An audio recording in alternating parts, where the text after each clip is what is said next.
Perkenalkan, kami dari kelompok 4 akan mempresentasikan mengenai kebijakan kenaikan tarif Donald Trump. Saya dengan Dewi, di sini ada Meviana Jayanti, ada Albert Putra, Dwi Fitriana, Lee Yonghwa, dan Muhammad Alfio. Berikut ini saya akan menerangkan tentang kategori dari beberapa jenis klaim dari berbagai pihak. Antara lain adalah klaim kenaikan tarif ekspor Amerika Serikat terhadap produk Cina, di mana akan melindungi industri dalam negeri. Non-klaim, Amerika menaikkan tarif impor baja dari Cina menjadi 25% pada tahun 2023. Klaim nilai, kenaikan tarif impor ini tidak adil karena akan merugikan negara yang sedang berkembang. Klaim faktual, kenaikan tarif impor Amerika mengurangi volume ekspor Cina sebesar 10%. Klaim objektif, tarif impor baja Amerika naik dari 10% menjadi 25%. Ini berdasarkan data dari Departemen Perdagangan Amerika Serikat. Klaim subjektif, kebijakan tarif tersebut merupakan kesalahan yang terbesar pada Presiden Amerika. Sedangkan klaim nilai perspektif, bagi pekerja industri baja Amerika, kenaikan tarif ini adalah kebijakan yang pro rakyat Amerika. Klaim faktual deskriptif, sebelum kenaikan tarif, impor baja dari Cina ke Amerika mencapai 5 juta ton per tahun. Demikian kategori klaim dari saya, dilanjutkan oleh Muhammad Elvio. Identifikasi, analisis, dan evaluasi. Identifikasi pertama itu ada aktornya, yaitu Presiden Donald Trump, dan juga kebijakannya, yaitu kenaikan tarif ekspor proteksionis trade policy. Sasarannya yaitu ada negara Cina, Indonesia, Meksiko, Kanada, dan lain-lain. Kemudian, dari analisisnya, tujuannya yaitu untuk melindungi industri dalam negeri Amerika Serikat, mengurangi defisit perdagangan. Setelah itu, dampaknya itu adalah menurunnya ekspor negara-negara mitra atau potensi perang dagang. Selanjutnya ada evaluasi. Evaluasi kebijakan ini bersifat sepihak dan memicu ketegangan ekonomi. Setelah itu, meskipun bertujuan untuk melindungi ekonomi domestik, efek globalnya lebih destruktif. Demikian dari saya, setelah ini dijelaskan oleh Mbak Mei. Selanjutnya, saya akan menjelaskan tentang argumen, kontraargumen, dan silogisme kategori. Yang pertama, argumen pihak yang mendukung kebijakan tarif Trump. Pengenaan tarif impor yang tinggi terhadap barang-barang dari Cina melindungi industri dalam negeri Amerika Serikat dan menciptakan lapangan kerja baru dan memperkuat kemandirian ekonomi nasional. Intinya, tarif akan memproteksi ekonomi dan lapangan kerja juga kedaulatan ekonomi. Ringkasan sederhananya, argumen pro ini melindungi industri dan pekerja lokal. Kontra-argumennya membebani konsumen dan memperlambat ekonomi. Silogismenya bisa dibangun dua arah tergantung sudut pandang. Lalu argumen pro-Trump, kenaikan tarif ekspor adalah langkah strategis untuk melindungi industri dalam negeri Amerika Serikat dan menciptakan lapangan kerja bagi warga negara Amerika. Penjelasan, tarif tinggi mencegah produk luar masuk dengan mudah sehingga masyarakat terdorong membeli produk lokal. Perusahaan dalam negeri jadi lebih kompetitif karena tidak tersaingi produk impor murah. Kontra-argumen, dengan tarif tinggi memicu kenaikan harga barang, melemahnya daya beli konsumen, dan memicu konflik dagang. Tarif tinggi justru memicu perang dagang, menaikkan harga barang, dan merugikan konsumen serta pelaku usaha secara global, termasuk di Amerika Serikat sendiri. Penjelasannya, negara lain membalas dengan tarif balasan, sehingga ekspor Amerika Serikat juga terhambat. Perusahaan yang bergantung pada bahan baku impor mengalami peningkatan biaya produksi dan konsumen harus membayar lebih mahal untuk produk impor maupun lokal. Selanjutnya kontraargumen. Pengenaan tarif justru merugikan konsumen Amerika dengan meningkatkan harga barang, mengganggu rantai pasokan global, dan memicu perang dagang yang pada akhirnya memperlambat pertumbuhan ekonomi Amerika Serikat sendiri. Intinya, tarif harga naik, lalu perang dagang dan ekonomi terganggu. Silogisme kategori, premis mayornya, semua kebijakan ekonomi yang merugikan banyak negara adalah kebijakan yang tidak adil. Premis minor, kenaikan tarif ekspor Trump merugikan banyak negara karena menghambat perdagangan dan memicu konflik ekonomi. Kesimpulannya, maka kenaikan tarif ekspor Trump adalah kebijakan yang tidak adil.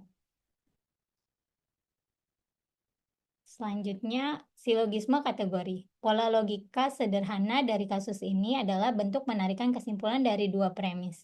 Berikut contoh silogisme kategorinya. Premis mayor, semua kebijakan yang menaikkan harga dan memperlambat ekonomi merugikan masyarakat.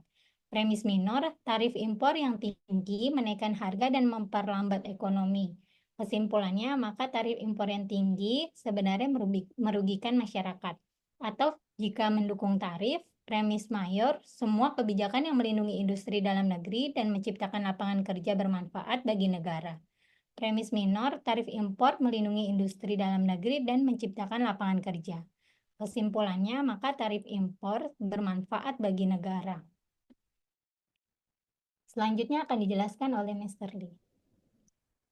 Oke, saya Lee. Saya akan menjelaskan tentang 5 jenis pola didoksi tentang contoh yang berikan dengan kebijakan perdagangan internasional. 1. Modus ponens. Jika A, maka B. Jika tarif ekspor dinaikkan, maka ekspor negara lain ke Amerika akan menurun. Tarif ekspor dinaikkan, maka ekspor negara lain ke Amerika akan menurun.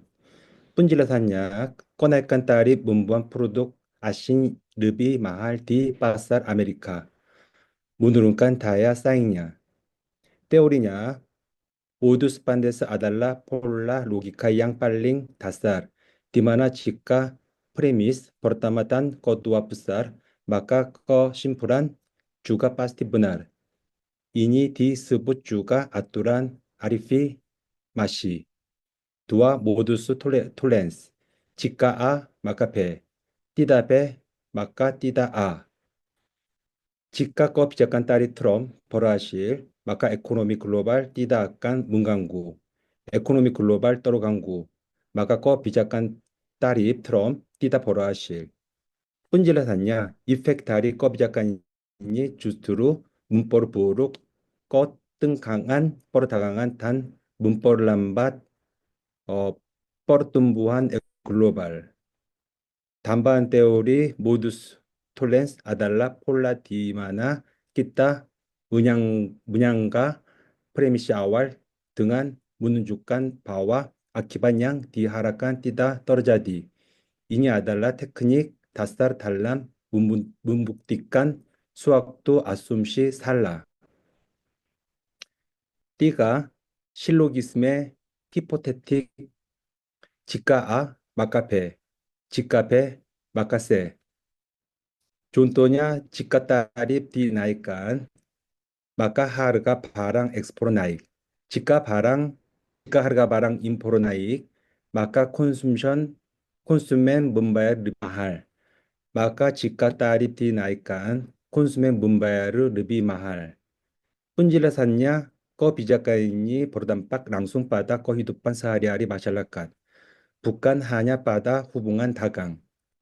Teorinya, teori 실로기즘의 hipotetik menghubungkan dua hubungan, sebab akibat, secara berrantai.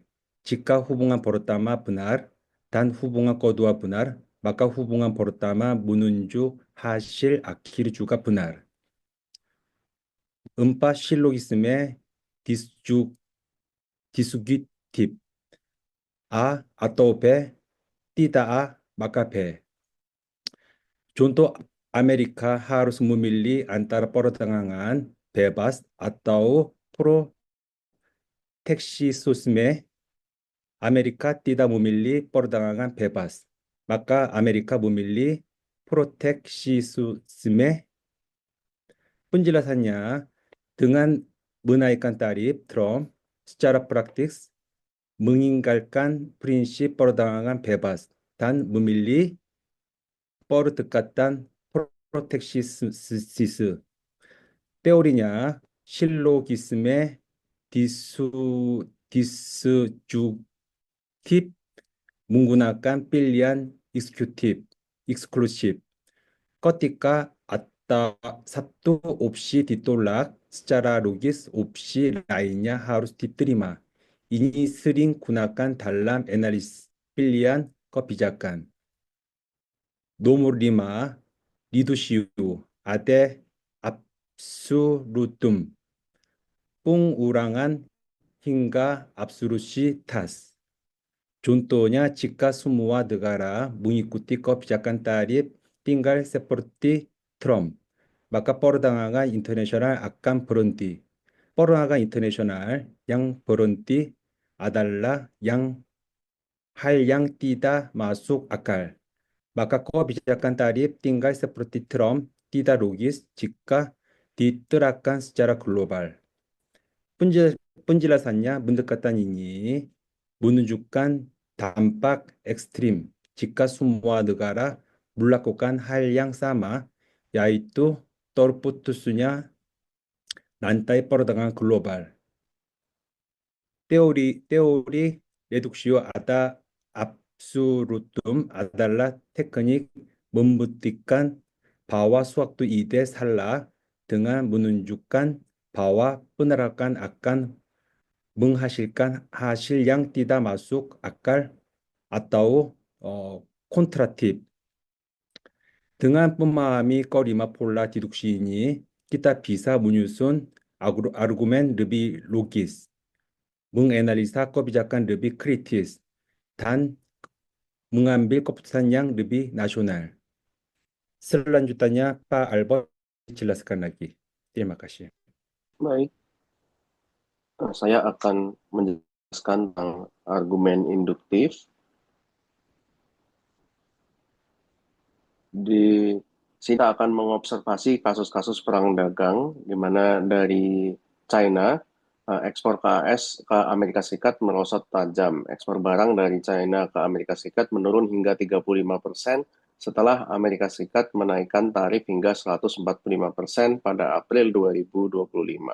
Ini memaksa perusahaan global melakukan front load atau yang sering kita kenal dengan menyetok barang terlebih dahulu sebelum kenaikan tarif. Dan kini hal tersebut menyebabkan penghentian banyak pelayaran karena setelah di front load tidak ada demand lagi.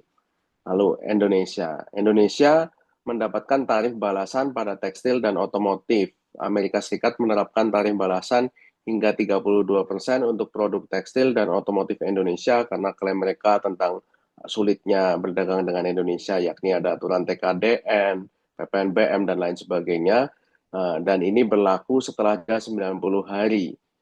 Yang juga diberlakukan ke banyak negara yang ditarget oleh Amerika. Diperkirakan ini mempercepat PHK di sektor tekstil karena 40% ekspor Indonesia ke Amerika terkena dampak langsung. Yang ketiga ada di Kanada dan Meksiko. Di sini rantai pasok baja dan aluminium terganggu.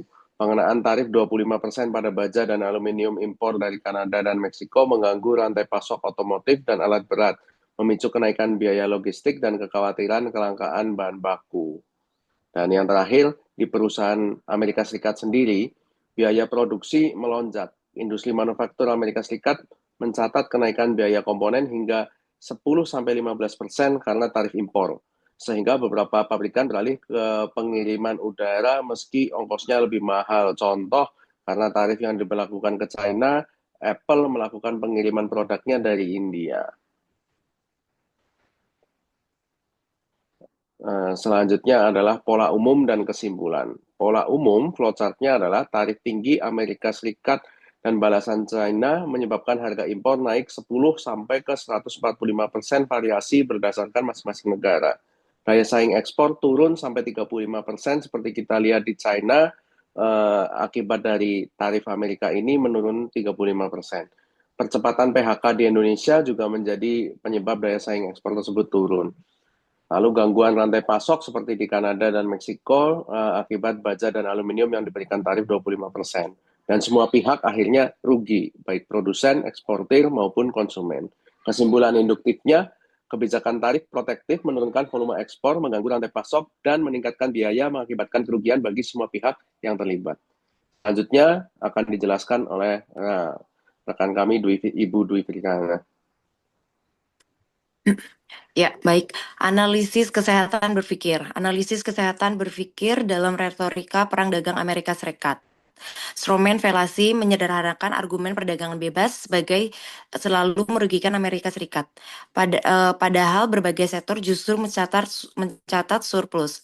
False cost mengaitkan penurunan lapangan kerja manufaktur semata-mata pada defisit perdagangan tanpa melihat faktor teknologi dan permintaan global. Appeal to fear mengklaim bahwa tanpa tarif tinggi jutaan pekerjaan akan hilang meski data menunjukkan pertumbuhan lapangan kerja yang stabil. Kesimpulan dan implikasi kebijakan. Retorika perang dagang sering kali menggunakan arus fallacy untuk membangun narasi proteksionis yang sederhana namun menyesatkan, padahal data empiris menunjukkan bahwa perdagangan internasional mendukung pertumbuhan sektor jasa dan teknologi di Amerika Serikat. Meski terdapat defisit barang, kebijakan tarif perlu dirancang berdasarkan analisis dampak sektoral dan data terkini, bukan hanya retorika takut kehilangan pekerjaan. Penting untuk menerapkan mekanisme evaluasi berkala menggunakan data resmi dan melibatkan berbagai pemangku kepentingan agar kebijakan tarif menjadi lebih transparan, adil, dan efektif dalam jangka panjang. Sekian presentasi dari kelompok 4. Terima kasih.